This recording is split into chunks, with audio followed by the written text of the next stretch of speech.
Quem vem para a conferência? Glória a Deus. Irmãos, vamos lá.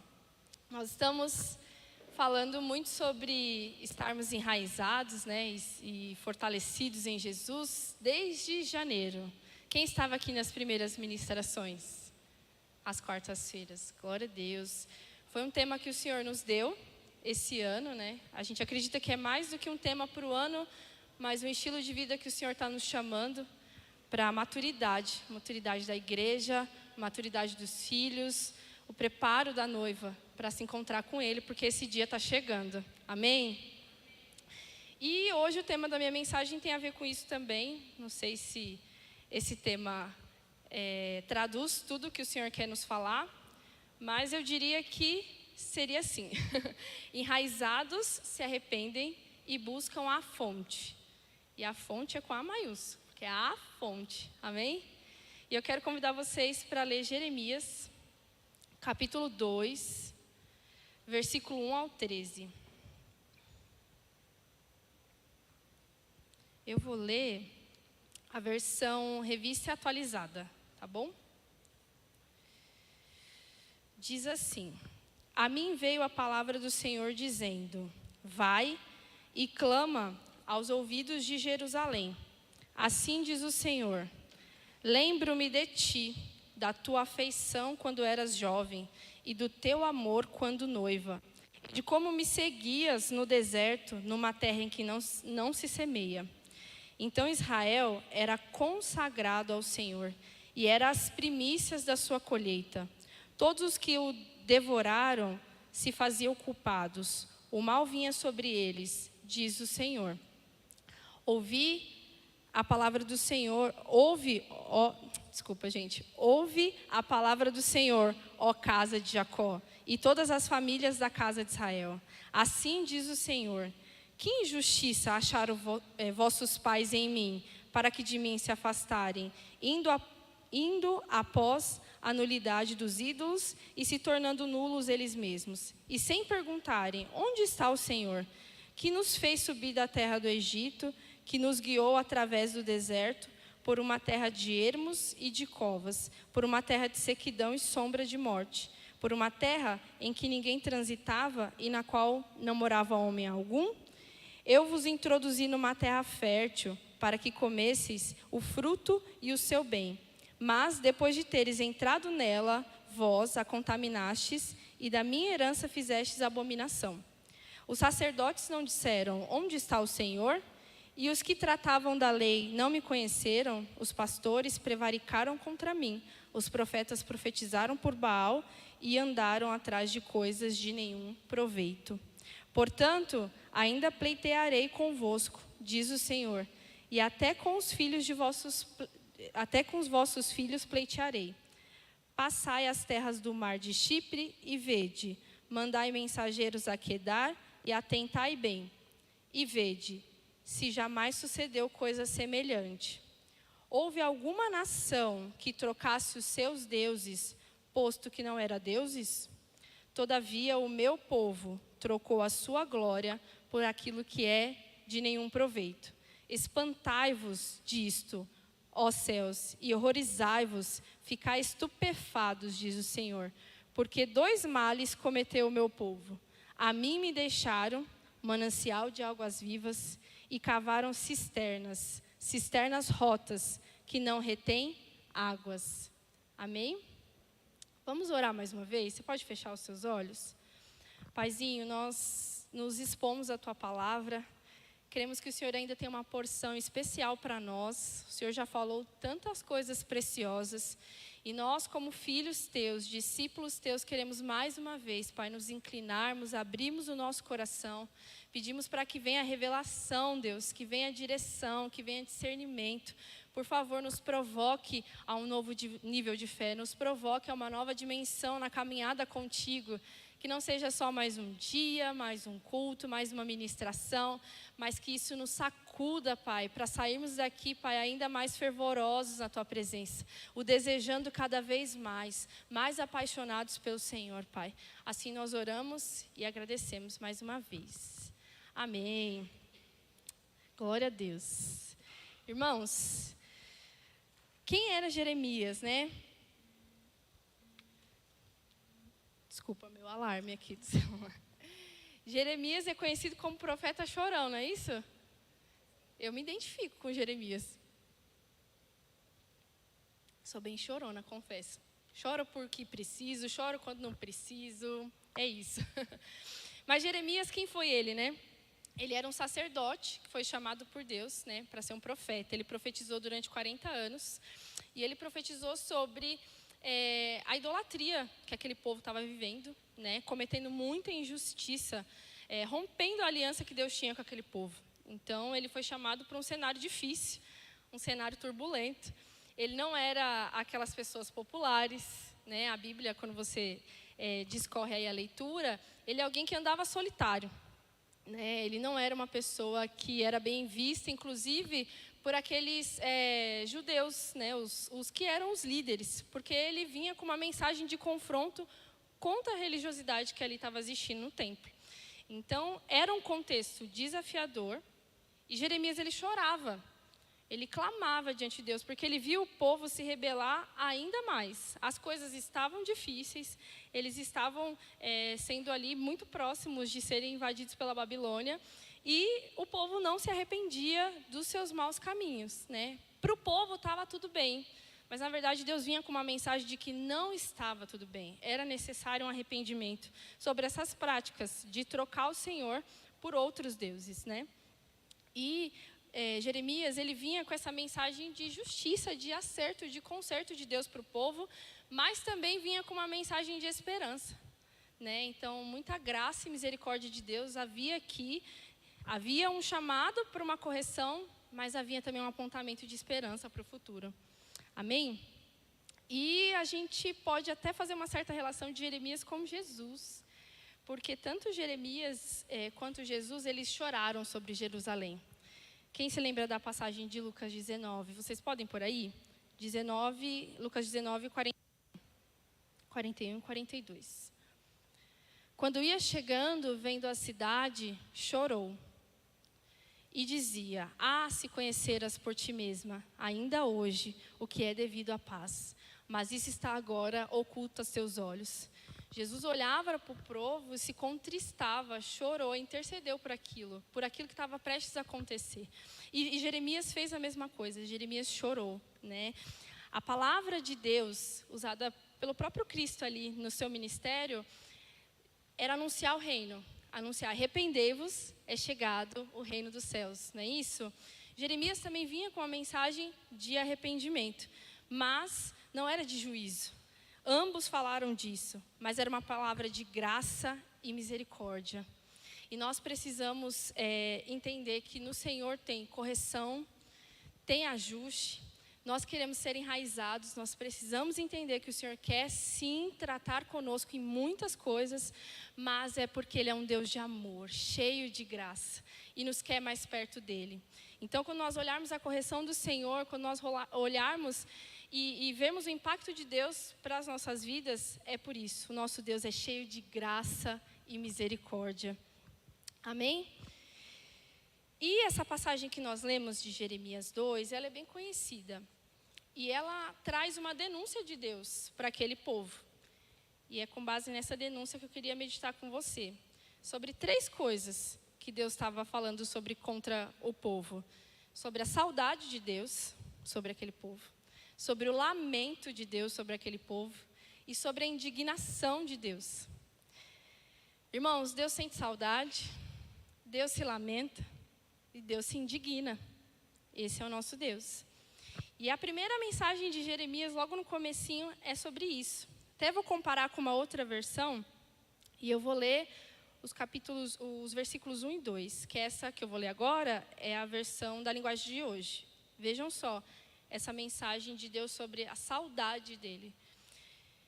Ó Senhor Deus, me mandou entregar a todos os moradores de Jerusalém a seguinte mensagem: meu povo, eu lembro de quando você era jovem, como você era fiel e como você me amava, quando éramos recém-casados. Lembro como me seguiu pelo deserto, por uma terra onde não havia plantações. Olha essa fala de Deus: eu me lembro. Eu me lembro, essa recordação de quando você ainda me amava. Deus sente saudade desse tempo, de quando o seu povo o amava. Deus sente saudade do amor quanto noiva, porque no verso 2, até vou voltar para a versão antiga, ele fala assim: lembro-te de ti, da tua afeição, do carinho que você tinha por mim, e do teu amor quanto noiva. Vamos pensar numa noiva, no amor de noiva, no amor com entusiasmo, no amor com expectativa, no amor que se prepara, no amor que está ali aguardando com alegria. Deus sente saudade. Sente saudade da comunhão, porque quando ele fala de noiva, fala desse relacionamento que está sendo construído, né? E aí a gente fica uma pergunta para nós, né? Como a gente está se preparando para encontrar com o nosso noivo? Será que ele está sentindo saudade desse amor? Ele também sente saudade quando a gente seguia ele no deserto. Porque os versículos falam isso, ó. Lembro-me de como me seguiu pelo deserto. Deserto é um lugar de escassez, um lugar onde as coisas não estão bem definidas, lugar de passagem, lugar de sermos aperfeiçoados. Mas quando Deus fala, quando ele sente saudade quando a gente seguia ele no deserto, ele quer dizer o seguinte: saudade da confiança que vocês tinham em mim, de esperar em mim, de confiar que apesar dos tempos serem difíceis, vocês estão comigo. Deus sente saudade. Deus sente saudade da gente ser consagrado a Ele. Povo de Israel, lá no 3, você era só meu.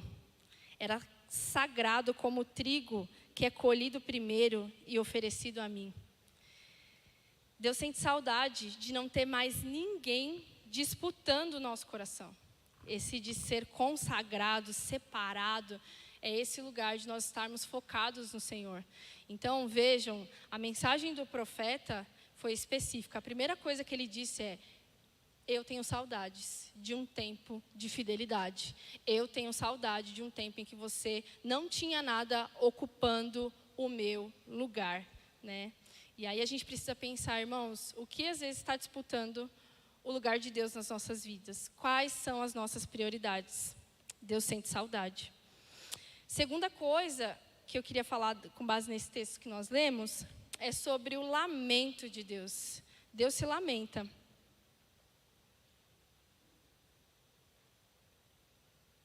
E aí nós vamos ler o verso 4 ao 8. E aí eu vou ler na linguagem de hoje também, tá, Gu? Se você puder mudar.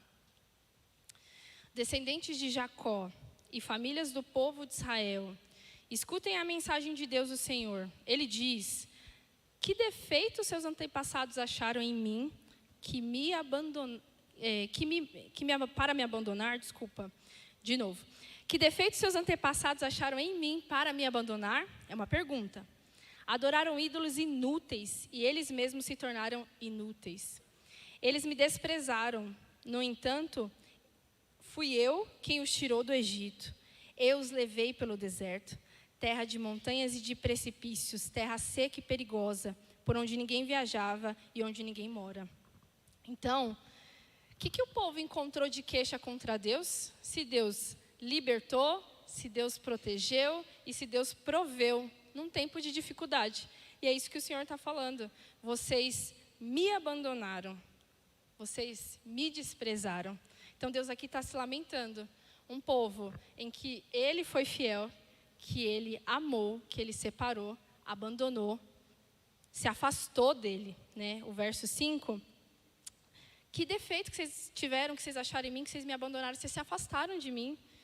Irmão, às vezes a gente está vindo para a igreja afastados de Deus. Às vezes a gente está cumprindo um monte de coisa bem bonitinho no domingo e a gente está afastado do Senhor. Deus tem uma queixa contra nós.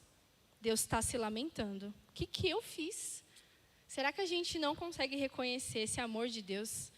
E fica algo para nós pensarmos. Todas as vezes que a gente se afasta de Deus, a gente comete uma injustiça. Porque esse Deus nos liberta, esse Deus nos protege e esse Deus, Ele provê. Amém? Deus dá tudo o que nós precisamos e quando a gente se afasta, a gente comete uma injustiça. E é disso que Deus está se lamentando. Eu não sei se vocês conseguem sentir esse lamento de Deus, esse coração do Senhor falando, meu povo, eu amo tanto vocês. Eu estou com saudade de vocês. Eu quero vocês mais perto.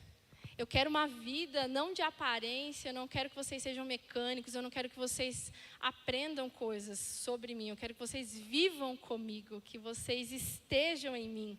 Ontem eu estava conversando com uma moça que ela estava partilhando o coração dela e ela disse o seguinte, que ela estava com medo de se acostumar com a presença, com as coisas daqui da igreja. Porque ela estava vendo outras pessoas com fome e com sede, e ela falava, uau, eu não estou dessa forma. E todos nós, irmãos, corremos o risco de nos acostumarmos com a presença. E não mais estarmos com esse coração desejoso de Deus, buscando o Senhor. E nós precisamos disso. E será que a gente não tem motivos para se arrepender? Porque eu não sei vocês, desde janeiro, né, o Senhor tem nos falado sobre a gente expandir nossas raízes, nos fortalecemos em Deus. E repetidamente o Senhor fala sobre um lugar de arrependimento. E às vezes a gente pode pensar, do que eu vou me arrepender? Eu estou aqui na igreja, eu estou fazendo tudo, do que eu vou me arrepender? Olha só isso. Tanta coisa que a gente pode refletir agora. Nós precisamos nos arrepender sobre muitas coisas. A primeira delas, que a gente está provocando saudade do nosso Deus. A gente está fazendo Deus se lamentar. Isso é motivo de arrependimento. Nós temos sim muito do que nos arrepender. Então, primeira coisa desse trecho do lamento de Deus é que assim, nós éramos escravos e recebemos a libertação. Então, por que a gente não está mais se consagrando ao Senhor? Por que a gente não está mais celebrando porque a gente foi resgatado? Por que a gente está deixando Deus se queixar contra nós sobre isso? Outra coisa, a proteção de Deus, Deus foi fiel, Deus não deixou o seu povo desamparado. Por que a gente não reconhece? O que está nos faltando de verdade? O que a gente precisa mais? Esse Deus que traz a provisão, né? Porque foi isso que está dito aqui no deserto, não faltou nada para eles. E às vezes, e Deus falou, quando eles chegaram nesse lugar, eles ainda pegaram tudo que Deus deu e agora a gente não quer mais saber do Senhor, a gente escolhe outro. E muitas vezes é assim, às vezes a gente quer muitas coisas em Deus e quando a gente alcança, a gente deixa Ele. Parece clichê, a gente já ouviu isso outras vezes, mas no fundo é isso que acontece. A gente abandona Deus, às vezes, pelas coisas que Ele nos dá. E são coisas pequenas. Então, irmãos, Deus sente saudade, Deus se lamenta. E a outra coisa que eu queria falar é sobre a indignação de Deus. E eu acho muito lindo o trabalhar do Senhor, porque muitas coisas que a Paula disse, que foram ditas até na própria oração do começo, tem a ver com essa indignação de Deus, que está lá nos versos 12 e 13, do mesmo capítulo. E eu vou ler. Por isso, eu, o Senhor, vou mandar que o céu trema de horror e que fique cheio de pavor e de espanto. Então, irmãos, Deus está convocando os céus para ficar com horror, para ficar apavorado, para ficar espantado sobre isso que ele vai falar agora. O meu povo cometeu 2 pecados, em outras versões fala, cometeu 2 males. Primeiro, eles abandonaram a mim a fonte de água fresca e cavaram cisternas. Nessa versão fala de cisternas rachadas, que deixam vazar água da chuva.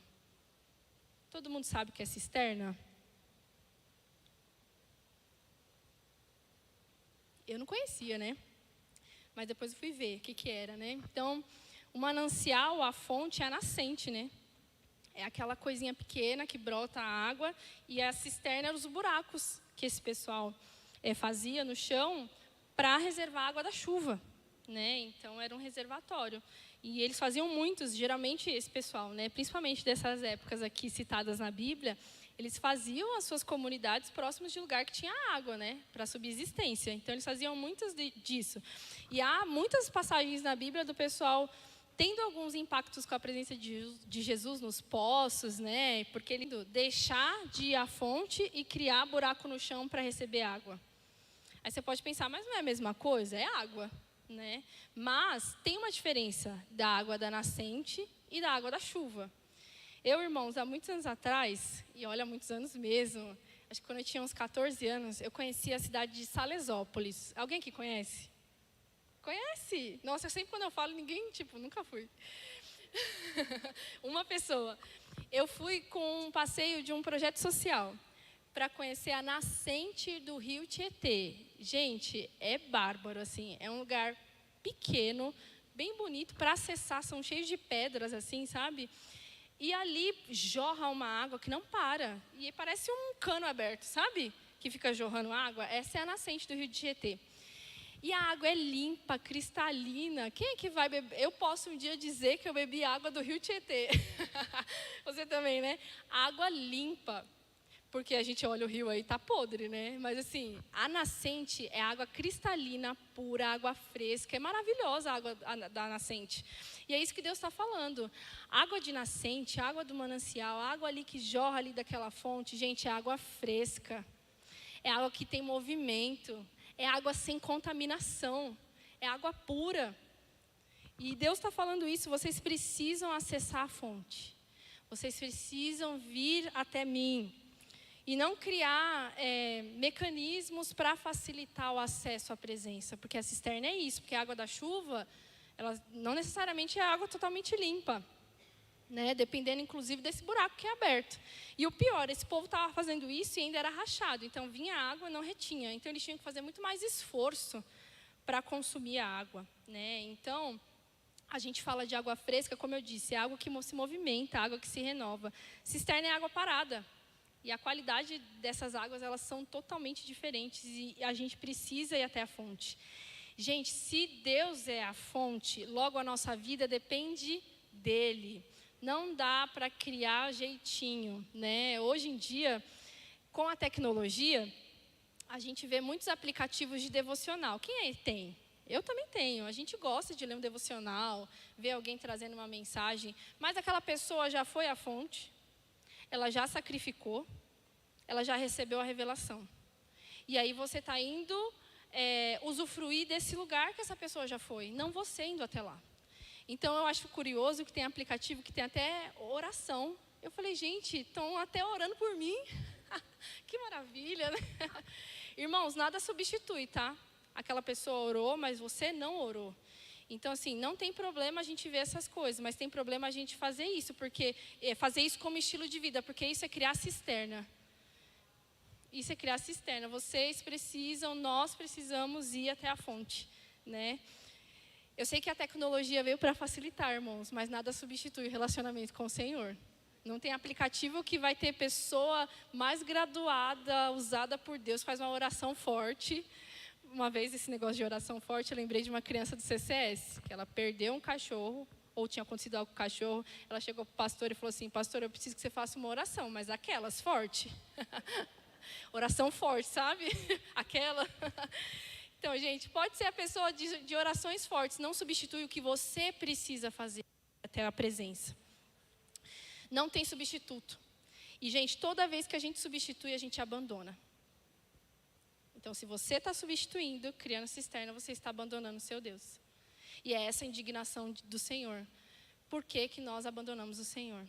Se com Ele tem água fresca todo dia, se com Ele jorra, se com Ele tem um movimento, se com Ele a gente pode ser renovado todo dia. A gente tem criado cisternas. Olha para a sua vida e faz essa análise. Eu fiz para a minha. Tem um caminho, sabe? Esses dias também conversando com uma pessoa, uma conversa bem especial. E nós estávamos falando sobre intimidade com Deus. E ela me fez uma pergunta. Camila, se alguém viesse e perguntasse para você e falasse assim, como conhecer o Senhor? O que você diria? Eu falei, nossa, essa pergunta assim do nada, né? Deixa eu pensar melhor. E nós conversamos muito sobre isso e fomos para as Escrituras. E eu falei para ela que cada ser humano é diferente. Deus tem um jeito de me chamar a atenção e tem um jeito de chamar a atenção da Paula de uma forma. Mas Jesus deixou um caminho bem escrito, quase que desenhado, para a gente chegar até Ele. E às vezes a gente não quer ir. E isso está lá em Mateus 6,6. Você pode colocar, Gu?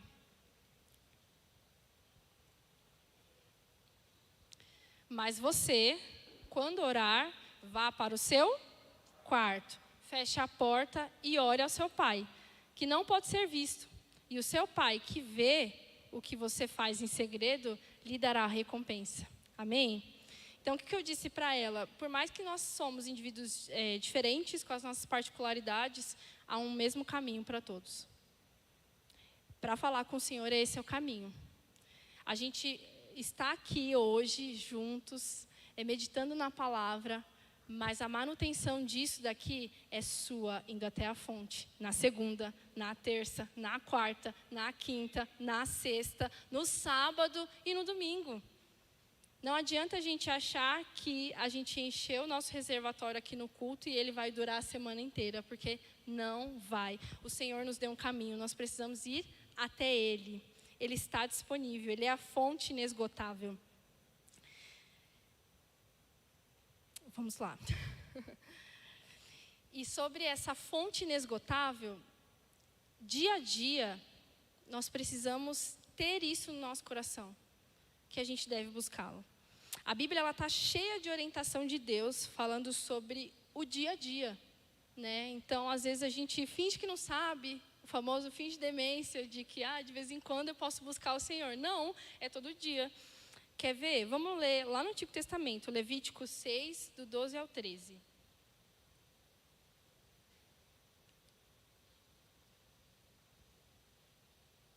O fogo do altar nunca se apagará. Deverá ficar sempre aceso, todas as manhãs. E o sacerdote porá lenha no fogo, arrumará em cima a oferta, que vai ser completamente queimada e queimará a gordura das ofertas de paz. O fogo nunca se apagará no altar, deverá ficar sempre aceso. Amém? Tem versões que falam que toda manhã o sacerdote tem que ir lá e colocar lenha no altar.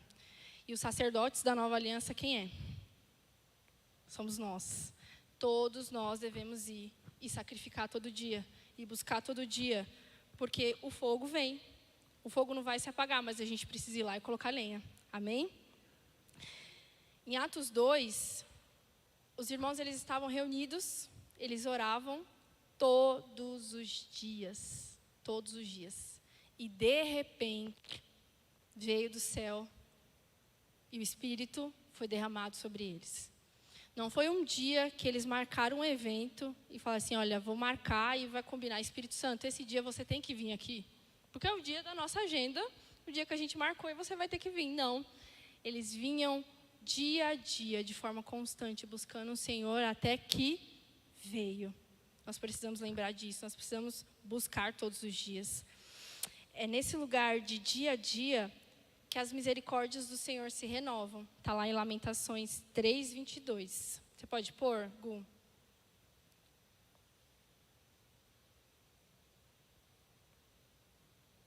O amor do Senhor Deus não se acaba e a sua bondade não tem fim. Tem versões que falam, suas misericórdias se renovam todos os dias. Todos os dias. Esse é o lugar de dia a dia de nós estarmos em Deus. Dia a dia nós devemos buscar, está lá em 2 Coríntios 4:16.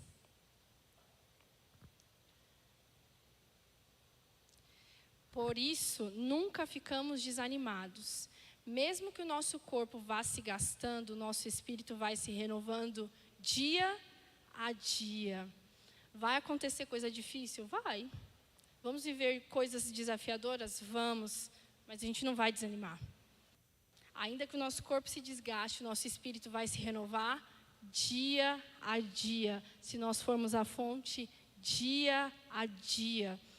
Pode tudo não estar dando certo, pode até a gente olhar e não ver esperança, mas o nosso espírito é renovado. Amém?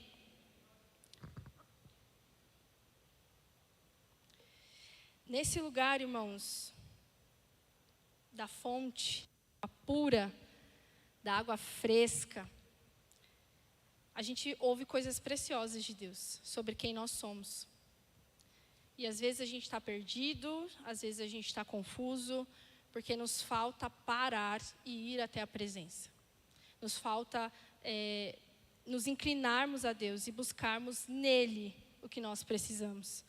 Veja só o que Jeremias ouviu do Senhor, lá em Jeremias 1:5.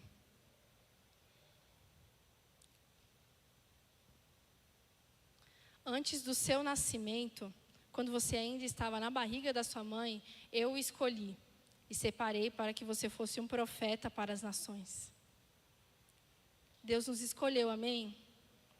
Isso não é só para Jeremias, não, isso é para nós.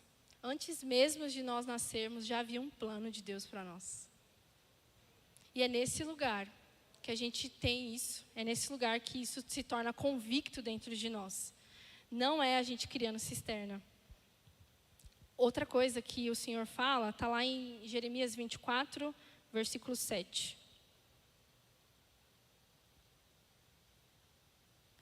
Porém, no coração deles o desejo de reconhecerem que eu sou o Deus, o Senhor. Então, eles serão o meu povo e eu serei o seu Deus. Porque com todo o coração vão voltar para mim. Isso é o Senhor dizendo para Jeremias, mas Ele fala para nós também. Eu vou colocar em vocês um novo coração. Um desejo de me reconhecer. Mas voltem para a fonte. Voltem para a fonte. Porque eu sou capaz de fazer isso. Eu sou capaz de fazer coisas grandiosas dentro de vocês. Outra verdade poderosa, lá em Jeremias 29, 11. Só eu conheço os planos que tenho para vocês. Prosperidade e não desgraça. E um futuro cheio de esperança. Sou eu, o Senhor, quem está falando. O Senhor tem planos. Planos de paz, não planos de mal. E é nesse lugar que nós conhecemos o plano dele. É na fonte, não é criando cisterna. Jeremias 33, 3. E esse é o último verso que eu quero ler com vocês. Vocês podem colocar de pé, por favor? Se você me chamar, eu responderei. E lhe contarei coisas misteriosas e maravilhosas que você não conhece. Vou ler de novo. Jeremias, se você me chamar, eu responderei e lhe contarei coisas misteriosas e maravilhosas que você não conhece. Substitui aí o nome Jeremias pelo seu. Fala o seu nome. Se você me chamar, eu vou responder. Irmãos, é se a gente chamar, é se a gente buscar, é se a gente for à fonte. Não é a gente dando jeito, não é a gente querendo que os outros sacrifiquem por nós, não é a gente ouvindo certas coisas, guardando no coração e não nos movimentando. Ir à fonte significa se movimentar, sair do seu lugar de costume, sair do seu comodismo e falar, eu quero me relacionar com esse Deus. Eu não quero só ouvir as coisas que as pessoas ouvem, eu não quero só ouvir a revelação que essas pessoas têm do Cristo, têm do Senhor. Eu quero ouvir Ele falando para mim. Você quer ouvir Ele? Então é tempo de nós irmos à fonte de águas vivas. E Jesus falou para aquela mulher lá no poço, aquele que crê em mim não terá mais sede. Aquele que crê em mim vai poder desfrutar das águas vivas do Senhor. Vai poder acessar esse lugar. Não está distante de nós. Não está. O Senhor quer responder o clamor do seu povo. O Senhor quer contar segredos. O Senhor quer revelar coisas poderosas. Mas nós precisamos nos movimentar.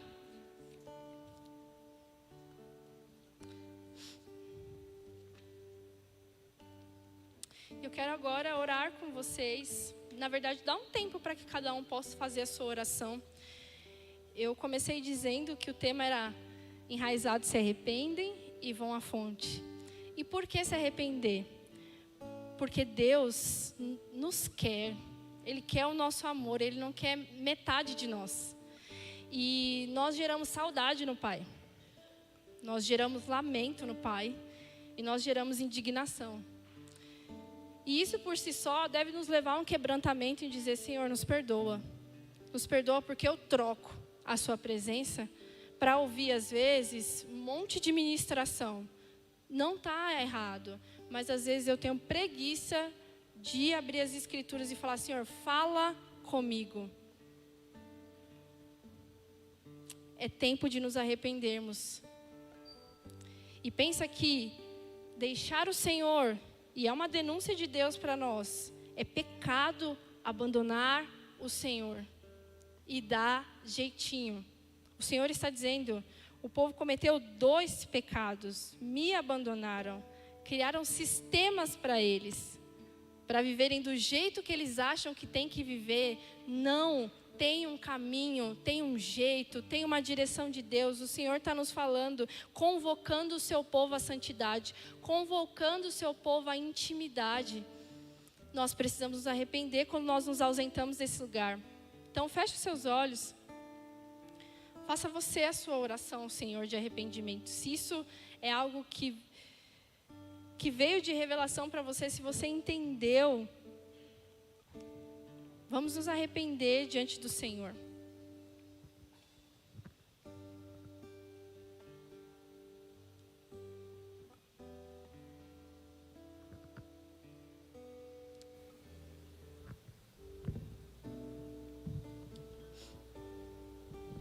Enquanto a canção vai ser entoada, que você possa se conectar, não se distraia. Pede para o Espírito Santo sondar o seu coração e revelar as cisternas que você tem cavado, que não está adiantando nada. Quais são os sistemas que a gente tem criado no nosso dia a dia, que parece que funciona, que parece que a gente fala com Deus, que parece que a gente busca o Senhor, mas a gente continua cansado, a gente continua perdido, a gente continua sem direção. Pede para o Senhor revelar.